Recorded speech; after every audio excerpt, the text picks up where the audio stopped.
What's something you didn't know mattered until it did? I was in my second year of teaching when I met Jordan, 12 years old, soft-spoken, wore the same gray hoodie every day, even in May. He always sat in the back corner, arms folded, eyes low, never raised his hand, never smiled. He wasn't disruptive, just invisible, the kind of kid that slips through cracks wide enough to swallow a future.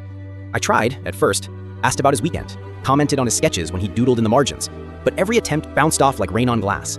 Eventually, I let him be. One afternoon, I assigned a short story project. Nothing fancy, just write about a moment that changed you. Most kids wrote about vacations, new siblings, getting a pet. Jordan handed it in without a word. One page, typed, no name. I started reading during lunch, expecting the usual. What I got was this.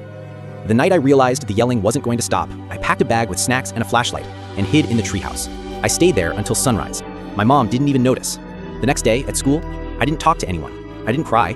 I just waited to feel normal again. But normal didn't come. I stopped reading. Checked the header. Just said, by Jay. I brought it to the school counselor. She said she'd already flagged his file. Home visits, reports. She said, we're watching the situation closely. But watching didn't feel like enough. The next day, I found a small pack of sketch markers on my desk. No note. I saw Jordan glance up when I picked them up. Just once, barely, but it was enough. So I wrote him back. On the back of his paper, I scribbled, thank you for sharing your story. That takes real courage. I see you. I'm here. Didn't sign it, just handed the paper back like I did with everyone else. A week later, a folded piece of notebook paper appeared inside my desk drawer. Thanks for reading. You're the first adult who ever told me I was brave. We never spoke about it out loud, but after that, he started staying after class. Sometimes he'd draw on the wakeboard while I graded papers. I asked once, what's that supposed to be? He said, it's a cave, but not the scary kind, the hiding kind. I nodded. We all need one of those sometimes. He smiled, just a little. At the end of the year, I got a stack of goodbye cards from the class. Some were glitter explosions, some had candy taped to them. Jordan's was a folded sheet of printer paper with a single line in pencil. You made me feel like I wasn't invisible. He moved schools that next fall. I never got the full story.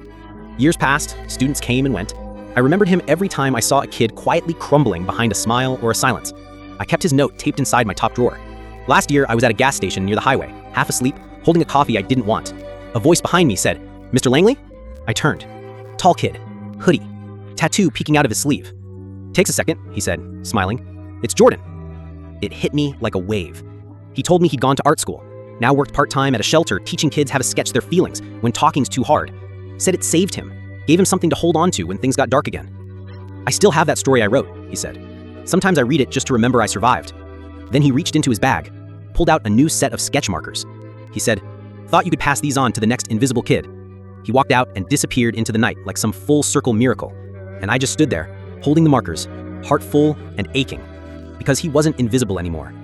He was seen, and now he was helping others feel seen too.